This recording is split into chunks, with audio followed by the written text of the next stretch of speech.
Welcome back to my channel. ಹೊಸದಾಗಿ channel ನೋಡ್ತಾ ಇದ್ದರೆ ಸಬ್ಸ್ಕ್ರೈಬ್ ಮಾಡಿಕೊಂಡು ಸಪೋರ್ಟ್ ಮಾಡಿ. ಸಚ್ಚಿದಾನಂದ ಸಾಯಿನಾಥ್ಗೆ ನಮಸ್ಕಾರ ಮಾಡುತ್ತಾ ಸಾಯಿನಾಥರ ಅನುಗ್ರಹ ಎಲ್ಲರ ಮೇಲೂ ಇರಲಿ ಅಂತ ವಿಡಿಯೋ ಪ್ರಾರಂಭ ಮಾಡ್ತಾ ಇದ್ದೀನಿ. ಇದೇ ಶನಿವಾರ ಮಾರ್ಚ್ 14ನೇ ತಾರೀಕು ನಮಗೆ ಪಾಪ ವಿಮೋಚನೆ ಏಕಾದಶಿ ಇದೆ. ಏಕಾದಶಿ ಎನ್ನುವಂಥದ್ದು ಪರಮ ಪವಿತ್ರವಾದ ದಿನ. ಈ ದಿನ ನಾವು ಮಾಡುವಂಥ ಸಣ್ಣ ಸಣ್ಣ ಕೆಲಸಗಳು ಕೂಡ ನಮ್ಮ ಜೀವನದ ದಿಕ್ಕನ್ನು ಬದಲಿಸುತ್ತೆ. ಏಕೆಂದರೆ ಶನಿವಾರ ಅಂದರೆ ಶ್ರೀ ಮಹಾವಿಷ್ಣುವಿನ ಅದ್ಭುತವಾದ ದಿನ. ಕಲಿಯುಗದ ಭಗವಂತನು ಸ್ನೇಹಿತರೆ, ನಾವು ಭಗವಂತನ ನಾಮಗಳನ್ನು ಸ್ಮರಣೆ ಮಾಡಿದ್ರೆ ಎಷ್ಟೋ ಕಷ್ಟಗಳಿಂದ ದೊಡ್ಡ ದೊಡ್ಡ ಸಮಸ್ಯೆಗಳಿಂದ ನಾವು ಪಾರಾಗುವಂಥದ್ದು ಪವಾಡನೇ ನಡೆಯುತ್ತೆ. ಅಂತಹದರಲ್ಲಿ ಈ ಸಣ್ಣ ಪರಿಹಾರಗಳನ್ನು ಕೂಡ ಅದರ ಜೊತೆ ಮಾಡಿಕೊಂಡಾಗ ಎಷ್ಟು ಅದ್ಭುತಗಳು ಸೃಷ್ಟಿಯಾಗುತ್ತೆ ಅಂದರೆ ನಂಬಿಕೆ ಇಟ್ಟು ನಾವು ಮಾಡಿಕೊಳ್ಬೇಕು. ಏಕೆಂದರೆ ಕಲಿಯುಗದ ಭಗವಂತನ ಸಹಸ್ರನಾಮವನ್ನು ಹೇಳಿಕೊಂಡ್ರೆ ಸಾಕು, ನಾವು ನಿಂತ ಜಾಗದಲ್ಲೇ ನಮಗೆ ದಾರಿನೇ ತೋಚ್ತಾ ಇಲ್ಲ, ಎಲ್ಲರೂ ಕೈ ಬಿಟ್ಬಿಟ್ಟಿದ್ದಾರೆ, ಕಷ್ಟಗಳು ಜಾಸ್ತಿ ಇದೆ ಅನ್ನುವ ಸಂದರ್ಭದಲ್ಲಿ ನಮಗೆ ತಾಳ್ಮೆ ಅನ್ನೋದು ಇದ್ದರೆ ಮಾತ್ರ ಈ ರೀತಿಯ ಸಹಸ್ರನಾಮಗಳನ್ನು ಹಾಗೂ ಭಗವಂತನ ನಾಮಗಳನ್ನು ನಾವು ಯಾವುದಾದ್ರೂ ಒಂದಾದರೂ ಕೂಡ ಸ್ಮರಣೆ ಮಾಡೋದ್ರಿಂದ, ಶನಿವಾರ ಕೂಡ ಕೂಡಿ ಬಂದಿರೋದ್ರಿಂದ ತುಂಬಾ ಅದ್ಭುತಗಳು ಸೃಷ್ಟಿಯಾಗುತ್ತೆ. ಕಲಿಯುಗದಲ್ಲಿ ಯಾವಾಗಲೂ ಅಷ್ಟೇ ಮನುಷ್ಯನಿಗೆ ತಾಳ್ಮೆ ಅನ್ನುವಂಥದ್ದು ಬಹಳ ಕಡಿಮೆ ಇರೋದ್ರಿಂದ ಭಗವಂತನು ಯಾರು ನಂಬಿಕೆ ಶ್ರದ್ಧಾ ಭಕ್ತಿಯನ್ನು ಇಟ್ಕೊಂಡು ಮಾಡ್ತಾರೆ ನೋಡಿ ಪೂಜೆಗಳನ್ನು, ಅವರ ಮನೆಯಲ್ಲಿ ಶಾಶ್ವತವಾಗಿ ಭಗವಂತನು ನೆಲೆಸ್ತಾನೆ. ಯಾವಾಗಲೂ ನಾವು ಶ್ರೀ ಮಹಾವಿಷ್ಣುವನ್ನು ನೆನೆಸ್ಕೊಳ್ಬೇಕಾದ್ರೆ ಮಹಾಲಕ್ಷ್ಮಿಯನ್ನು, ಮಾತೆ ಮಹಾಲಕ್ಷ್ಮಿಯನ್ನು ಕೂಡ ನಾವು ಬರಮಾಡ್ಕೊಳ್ಬೇಕು, ಸ್ವಾಗತ ಕೋರಬೇಕು.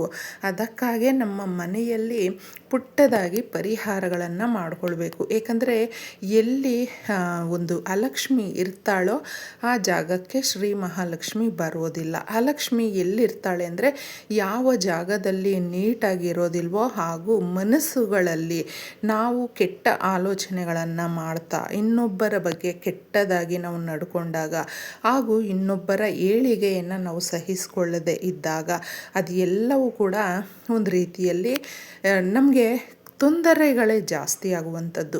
ನಮ್ಮ ಪಾಡಿಗೆ ನಾವು ನಮ್ಮ ಒಳ್ಳೆಯದನ್ನು, ನಮ್ಮ ಯಶಸ್ಸನ್ನು ನಾವು ಗಳಿಸೋದಕ್ಕೆ ನಾವು ಮಾಡುವಂಥ ಪರಿಹಾರಗಳು ಇದಾಗಿರೋದ್ರಿಂದ ಮನೆಯಲ್ಲಿ ಮುಖ್ಯವಾಗಿ ಸ್ವಚ್ಛತೆಯನ್ನು ಕಾಪಾಡಿಕೊಳ್ಳೋದಕ್ಕೆ ಈ ಪರಿಹಾರವನ್ನು ಮಾಡಿಕೊಂಡ್ರೆ ಶ್ರೀ ಮಹಾಲಕ್ಷ್ಮಿ ಬಂದೇ ಬರ್ತಾಳೆ ಸ್ನೇಹಿತರೆ. ಪುಟ್ಟದಾಗಿ ಎಲ್ರಿಗೂ ಕೂಡ ಸಿಗುವಂಥದ್ದು ಗೋಮೂತ್ರ ಸ್ವಲ್ಪ ತಗೊಳ್ಳಿ, 1 ಸ್ಪೂನಷ್ಟು. ಯಾಕಂದರೆ ಎಷ್ಟು ಪರಿಶುದ್ಧವಾಗಿರುತ್ತೆ ಅನ್ನುವಂಥದ್ದು ಎಲ್ರಿಗೂ ಗೊತ್ತು. ಯಾವುದೇ ಪೂಜೆ ಪುನಸ್ಕಾರ, ಹಬ್ಬ ಹರಿದಿನಗಳು ಪ್ರತಿಯೊಂದಕ್ಕೂ ಕೂಡ ನಾವು ಮನೆಯಲ್ಲಿ ಪ್ರೋಕ್ಷಣೆ ಮಾಡುವಂಥದ್ದು ಅಷ್ಟು ಶುದ್ಧವಾಗಿರುವಂಥದ್ದು. ಒಂದು ಗಾಜಿನ ಲೋಟವನ್ನು ತಗೊಳ್ಳಿ, ಅದಕ್ಕೆ ಸ್ವಲ್ಪ ನೀರನ್ನು ಮಿಕ್ಸ್ ಮಾಡಿ, ಕಲ್ಲುಪ್ಪು ಸಮುದ್ರ ಗರ್ಭದಲ್ಲೇ ಸಿಗುವಂಥದ್ದು, ಶ್ರೀ ಮಹಾಲಕ್ಷ್ಮಿಯ ಜೊತೆ ಬಂದಿರುವಂಥದ್ದು, ನಕಾರಾತ್ಮಕ ಶಕ್ತಿಗಳನ್ನು ಅದು ಓಡಿಸುವಂಥದ್ದು.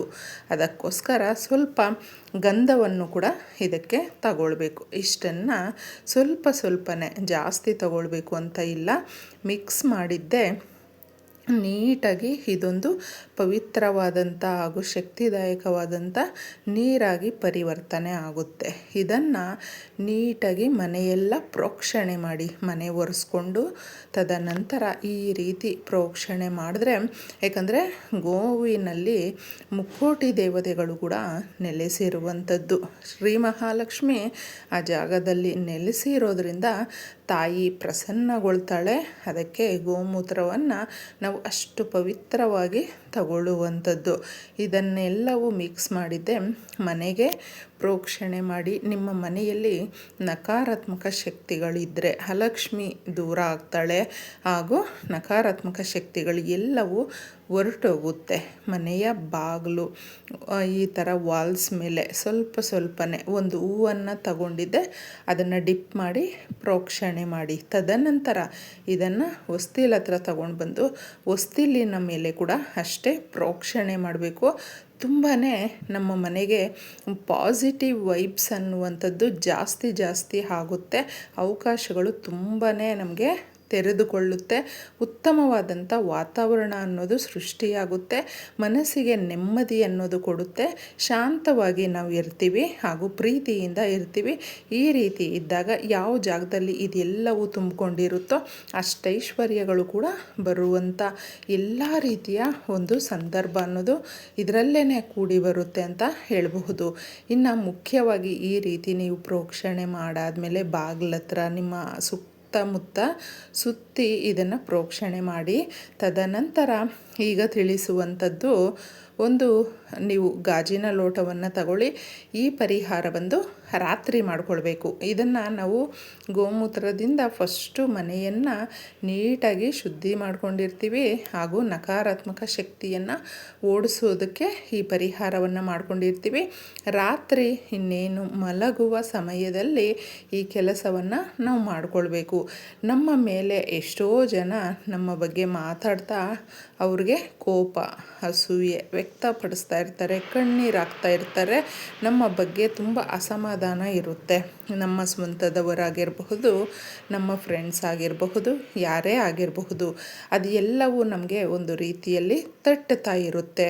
ಆ ಥರ ಇದ್ದಾಗ ಮನೆಯಲ್ಲಿ ಜಗಳ, ಕೆಲಸ ಕಳ್ಕೊಳ್ಳುವಂಥದ್ದು, ನೆಮ್ಮದಿ ಇಲ್ಲದೆ ಇರುವಂಥದ್ದು, ಕಾಯಿಲೆ ಕಸಾಲೆಗಳು ಬರುವಂಥದ್ದು, ಆಪರ್ಚುನಿಟಿಯನ್ನು ಕಳ್ಕೊಳ್ಳುವಂಥದ್ದು, ಈ ರೀತಿ ಹಲವು ನಕಾರಾತ್ಮಕವಾದಂಥ ವಾತಾವರಣನೇ ಮನೆಯಲ್ಲಿ ಇರುವಂಥದ್ದು. ಎಲ್ಲಾದರೂ ಹೋಗ್ಬಿಡೋಣ ಅನ್ನುವಂಥದ್ದು, ಸಾಲ ತುಂಬ ಮಾಡ್ಕೊಂಡಿರ್ತೀವಿ, ಅದನ್ನು ತೀರಿಸೋದಕ್ಕಾಗಿರೋದಿಲ್ಲ. ಸುಖ ಸುಮ್ಮನೆ ಮಕ್ಕಳಾಗಿರಬಹುದು ಅಥವಾ ಹೆಂಡತಿನೇ ಆಗಿರಬಹುದು ಅಥವಾ ಗಂಡನೇ ಆಗಿರಬಹುದು, ತುಂಬ ಜಗಳ ಮಾಡುವಂಥದ್ದು, ಮಾತಿಗೂ ಕೂಡ ಒಂದು ರೀತಿಯಲ್ಲಿ ಕಣ್ಣೀರು ಹಾಕುವಂಥದ್ದು, ಕಷ್ಟಪಡ್ತಾ ಇದ್ದೀವಿ ಅರ್ಥ ಮಾಡ್ಕೊಳ್ಳೋದಿಲ್ಲ ಅಂತ ಜಗಳ ಮಾಡುವಂಥದ್ದು, ಈ ಥರ ಎಲ್ಲ ಜಾಸ್ತಿ ಇದ್ದಾಗ ಒಂದು ಗಾಜಿನ ಲೋಟವನ್ನು ತಗೊಂಡು ಶುದ್ಧವಾದಂಥ ನೀರನ್ನು ಹಾಕಿ. ಪಂಚಭೂತಗಳಲ್ಲಿ ಒಂದಾಗಿರುವಂಥ ನೀರು ಯಾವಾಗಲೂ ನೆನಪಿನ ಶಕ್ತಿ ಜಾಸ್ತಿ ಇದೆ ನೀರಿಗೆ. ಅದಕ್ಕೋಸ್ಕರ ನಮ್ಮ ಮನೆಯಲ್ಲಿ, ಪೂಜೆಯಲ್ಲಿ, ದೇವಸ್ಥಾನದಲ್ಲಿ ಎಲ್ಲೇ ಆಗಿರಬಹುದು, ಕಳಶ ಪ್ರತಿಷ್ಠಾಪನೆ ಮುಖ್ಯವಾಗಿ ಮಾಡುವಂಥದ್ದು. ನಾವು ಪ್ರಾಣ ಪ್ರತಿಷ್ಠಾಪನೆ ಅಂತ ಹೇಳ್ತೀವಲ್ವ, ಅಂದರೆ ಪ್ರಾಣ ತುಂಬಿಸುವಂಥದ್ದು. ಪ್ರತಿಯೊಂದಕ್ಕೂ ಕೂಡ ಆ ತಾಯಿ ಕೇಳ್ತಾಳೆ, ಆಲಿಸ್ತಾಳೆ, ನಮ್ಮ ಸಮಸ್ಯೆಗಳನ್ನು ಬಗೆಹರಿಸ್ತಾಳೆ. ಅದಕ್ಕೋಸ್ಕರ ಈ ರೀತಿ ನೀವು ಒಂದು ಸ್ವಲ್ಪ ಉಪ್ಪನ್ನು 1 ಸ್ಪೂನಷ್ಟು ಹಾಕಿ, ತದನಂತರ ನಮ್ಮ ತಂತ್ರ ಪರಿಹಾರಗಳಲ್ಲಿ ಹಾಗೂ ಯಾವುದೇ ರೀತಿಯಾದಂಥ ನಕಾರಾತ್ಮಕ ಶಕ್ತಿಗಳನ್ನು ಓಡಿಸೋದಕ್ಕೆ ಸಾಸುವೆಯನ್ನು ನಾವು ಮುಖ್ಯವಾಗಿ ತಗೊಳ್ಳುವಂಥದ್ದು. ಆ ಸಾಸುವೆಯನ್ನು ಸ್ವಲ್ಪ ನೀವು ಇದರಲ್ಲಿ ಹಾಕಿ ಚೆನ್ನಾಗಿ ಇದನ್ನು ನೀವೇನು ಮಿಕ್ಸ್ ಮಾಡುವ ಅವಶ್ಯಕತೆ ಇಲ್ಲವೇ ಇಲ್ಲ. ಇದನ್ನು ಮಲಗುವ ಜಾಗದಲ್ಲಿ ಇಟ್ಟು ಮಲಗಿದಾಗ ರಾತ್ರಿ ನಿಮ್ಮ ಮನಸ್ಸಲ್ಲಿ ಇರುವಂಥದ್ದು ಕೆಟ್ಟ ಆಲೋಚನೆಗಳು, ನಿಮ್ಮ ಮನೆಯಲ್ಲಿ ಇರುವಂಥ ಕೆಟ್ಟ ಆಲೋಚನೆಗಳು ಎಲ್ಲವೂ ಕೂಡ ಇದು ಅಬ್ಸರ್ವ್ ಮಾಡಿಕೊಂಡಿರುತ್ತೆ. ಮಾರನೇ ದಿನ ಅದನ್ನು ಚರಂಡಿಗೆ ಹಾಕಿ ಕೈ ಕಾಲು ಮುಖ ತೊಳ್ಕೊಂಡು ಎತ್ತಿಟ್ಕೊಂಡು ಈ ರೀತಿ ಒಂದಷ್ಟು ವಾರಗಳು ಮಾಡಿ ನೋಡಿ. ಸುಖ, ಸಂತೋಷ, ಸಮೃದ್ಧಿ ಅನ್ನುವಂಥದ್ದು ಸದಾಕಾಲ ಮನೆಯಲ್ಲಿ ನೆಲೆಸುತ್ತೆ. ನೀವು ಅಂದುಕೊಂಡಿರುವ ಕೆಲಸ ಕಾರ್ಯಗಳು ನಿರ್ವಿಘ್ನವಾಗಿ ನೆರವೇರುತ್ತೆ. ಎಲ್ರಿಗೂ ಒಳ್ಳೆಯದಾಗಲಿ. ಧನ್ಯವಾದಗಳು.